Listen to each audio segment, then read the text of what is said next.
Diversity is a good thing, generally, always. It's a good thing for every employer and industry because what it does is fill in gaps where if you didn't have the diversity, you wouldn't know whether that's more, efficiency, whether it's a different idea, whether it's just getting different perspectives in completing job duties. It is a good thing. So the first step is to make sure your managers understand and agree it's a good thing, and then to be cognizant of that perspective.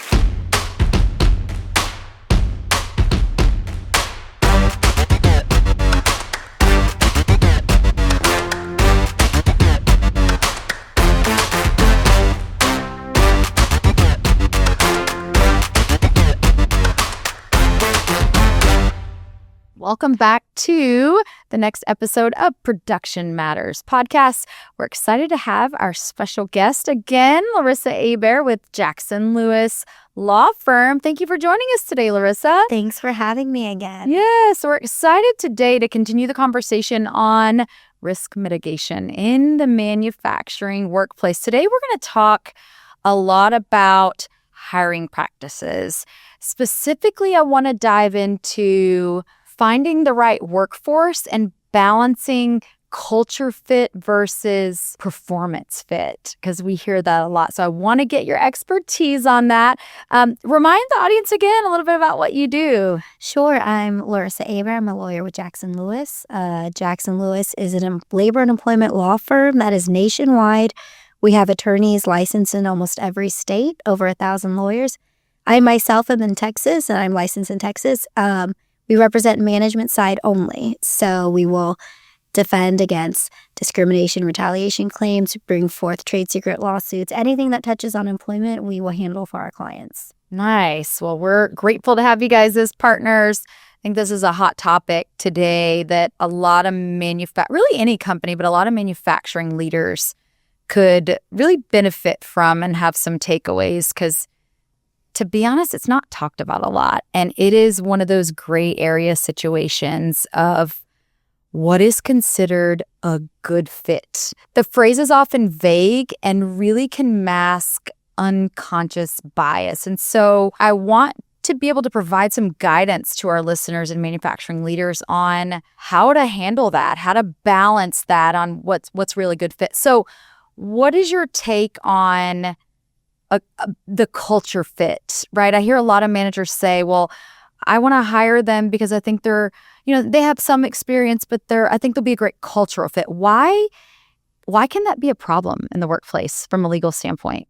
Sure. So having a mission or a culture isn't what is a problem. Most companies have some sort of identity. Some are more obvious than others. Some nonprofits have their identity out there and what's important, whether it's about children or giving back to the community, etc. It's a problem when a manager is looking to hire someone and they say he or she doesn't fit into the culture. Is there actually a mission that we're talking about? So the first step is to really identify what even is the mission or the culture. Culture can be a interesting word to use, as with almost all words in our vocabulary. Different people can attribute different meanings to them. And so what can happen is when an employee or an applicant is denied an opportunity to work because they're not a culture fit, say that they're of a certain protected class, they may think, well, it's my protected class. It's because I'm a woman. That's the culture, and that's why I'm not hired. And so it's important to identify what that culture is, and then B, if you're making an employment decision of hiring someone, what actually is that decision based on? The problem comes when we can't point to a valid reason that has to do with the job duties and the company for making that employment decision. So if you as the manager can say, hey, our culture is sometimes chipping in, working long hours, being a team player, and you have someone in the interview saying, I'm not a team player, I work alone. That might be an easy way to say, that maybe doesn't align with our mission of teamwork. They're not always going to be that obvious, but that's an example of where you may be able to say that doesn't align with the mission. Are you guys seeing this a lot in court? A lot of claims that are rising from this, where supervisors don't know the best hiring practices? Always. We always have failure to hire claims. That's what they're categorized as. And the claims are brought under the guise of I wasn't hired in this job because of my race or my gender or my age. Now, whether or not the employer has actively made that decision, that's how the applicant takes the decision. And it can be important what is said and communicated to that applicant for why they weren't hired, both internally and externally. Yeah. I know I want to bring up one example specifically because it comes up quite a bit in conversation with our clients. All of our clients have some sort of manufacturing and production type of business, and it's a lot of manual labor, right? It's not sitting in an office. So it's sometimes standing all day. It's in difficult climates. Maybe it's a refrigerated environment. It is, a hot climate. We're in Texas, but maybe it's a difficult environment from an age standpoint. And we can't say, obviously, in the job description that it's, 60 and younger, but, the supervisors feel like that's what's, they need on the production line. And also, from an employer standpoint, we think of these kinds of things when we're hiring for risk mitigation. Maybe an injury is more likely to happen if they are older, right? But how do you balance that when we know that we're opening ourselves up for exposure if we're hiring somebody that maybe is older and it's a manufacturing environment, but we want to avoid discrimination? I would say that's not a valid reason to offer or not offer someone employment. Obviously, there's an entire statute that's been made in order to protect those who are 40 and older, even though 40 is not old. But there is. And so no decision should ever be made just because we think an employee or an applicant cannot do the work, or we think it's too hot for them, or we think they can't bend over or lift. Now, what can happen and what employers may want to consider are applicant testing. Can the applicant pass certain tests, whether it's, trading on the floor or something similar, in order to ensure that applicant can withstand the physical demands of the job? Additionally, those physical demands of the job should be listed within a job description or job application. So if you have a manufacturer and the employee must lift 50 pounds 8 hours a day, and an applicant says, yes, I can do that, and they're hired and it turns out they can't, then maybe you get with counsel and make an appropriate decision. So it should be clear what the physical demands are, and no decision should be made based on any protected characteristic, even age. Even if a manager says, oh, with my 20 years of experience, I know 50-year-old plus can't make it. You don't know. We don't know. Yeah. Don't make a decision based on that. Yeah, I think the takeaway there is it's all about the job and the requirements of the job, not necessarily, again, what we think, but it's one thing to have it in the application and in their new hire paperwork. Are you able to meet the physical demands of the job? But I love what you said about taking it a step further and having screening or training where we have, testing where we have to see, can you do this? Can you lift or move this for, a couple of hours, or standing, for this many hours a day? That's when really we can determine, are they a good fit for the job? So that fit there it removes that bias, but it doesn't matter your age. Can you do the job or not, right? Right. Because it could be a younger person in the same breath that doesn't matter the age, but maybe they can't do the job because of a different limitation. How can manufacturing leaders redefine the word fit to ensure that diversity is top of mind and compliance is top of mind? So first, companies need to look at what's in writing with regard to job descriptions and policies and ensure there that there's no indication we're looking at anything else except qualifications to do a job with regard to that employer. Now, with regard to the word fit, it's not illegal, it's not unlawful, there's nothing necessarily wrong with it. But what I think employers are really trying to discern when interviewing applicants is, are they supportive of our mission? So maybe they look at the mission and then just ensure when making determinations as to applicants, they're not based on any improper reason like gender, race, national origin. And a way to look at whether that's ever been done by a manager is just to simply self-audit. Who's been interviewed for these positions and who's been hired, who's applied, who have we let go to that next round or next step. And you can just internally audit and ensure your managers are following what the mission is. Yeah, because, bias most of the time, and correct me if I'm wrong, it doesn't come from bad intent. It's either lack of knowledge on, they just don't know that they're saying it or that it is a bias type of situation, but or just habit. This is how they've always hired. This is how they were trained to have an interview or ask these types of questions. So I think the good news here is there's no, in a lot of cases, we don't see it as ill intent, but just needing the knowledge to be able to handle the situations better. What are some of words or phrases that come up in interviews or hiring discussions that could fall into this category of a bias? There's lots. One of my tips to kind of go, preceding an interview is to ensure there's always other people involved. So don't let a single person, make the job posting, choose who's interviewed, choose who's ultimately hired. Ensure there's other people involved to always check, because the issue with bias is not that it doesn't exist. It really probably exists with everybody. That's the whole reason it's unconscious. We don't know it. It's how we grew up. It's where we grew up. The only time it becomes problematic is when it's reflected in our workforce. And if, we don't realize we're doing it again, it doesn't mean there's malice there. But if you look in our workforce and it looks like we're hiring the same type of people or the same group of people, and by doing that, we're actually neglecting to hire qualified individuals of different protected classes, that's when it becomes an issue. And an easy way to prevent that is having other people involved from other backgrounds. So if there's the hiring manager involved, you might have someone else from HR double checking the questions that are asked. You might have another manager also doing interviews to ensure, hey, I think this guy was the best. Oh, really? I thought this woman was the best. And then you discuss why and who is the better applicant or more qualified, because it's always about who's the most qualified.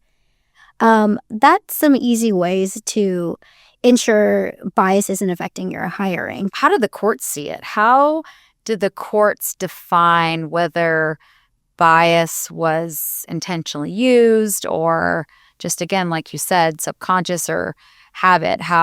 What does that look like in the courts? They're going to look at who has been allotted the opportunities, what applicants were allotted the opportunities to go to maybe be selected for an interview, because there might be information on a resume that tells an employer or hiring manager who they are. That might be something, or they're Googling, which there should be a policy that they don't do that, by the way. But courts are going to look at an overall picture. They really will not just look at a single job posting and a single applicant. That's not what's relevant in these cases. What's relevant is the totality of individuals who applied, who are given interviews, who were ultimately selected for employment. What they're also going to look at is, what were the questions? What's the job description? Why was this person chosen over this person when maybe the female actually had more experience, but we chose the male? Why? Why did we do that? So there also needs to be valid reasons for selecting. Something that comes up a lot in these cases are personal notes or notes made on the applicant's, application or from interview notes. And so it's important that managers and HR is aware that what they're writing down for why someone's selected or not, or how they're coming across in an interview, also aligns with internal policies regarding our EEO stances. Such good information. I don't know if leaders are thinking of that right now. Something as simple as just writing down a quick note from an interview question is so impactful. Question, I want to take a deeper dive because this is such good information and so relevant. But let's just say you have two candidates that you interviewed for the same position, and they both have similar experience. but the interview process you had with one candidate you felt was better, it flowed better, maybe they are a better cultural fit, if you will, and the manager wants to hire them, but their experience is the same. Can you do that? They both have the same experience, but I'm choosing one over the other for that reason. If two people are exactly equal, someone's going to get selected. The reason for selection still needs to be valid. And so if it seems like what I think I'm hearing you say is maybe they are more of a team player or they gave off that kind of information, then maybe that's the reason they're selected. But selecting them because it may appear, oh, he's a, fellow guy and sports lover. Maybe that's not totally valid because it's not related to the job and it's not related to the company. Mm-hmm. So as long as the reason for selection can and is tied to the company, to the job, one of those things or the other, then that's okay because someone's ultimately selected.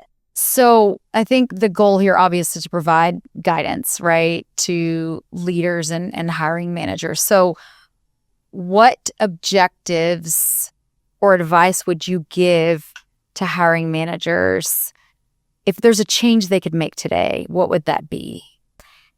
If they're not already doing so, always involve someone else. Because what it does is negate any sort of argument or allegation that you, the hiring manager, were making decisions because of some invalid reason or unlawful reason. If you involve someone else, even better. If it's someone with a different background than you, even better.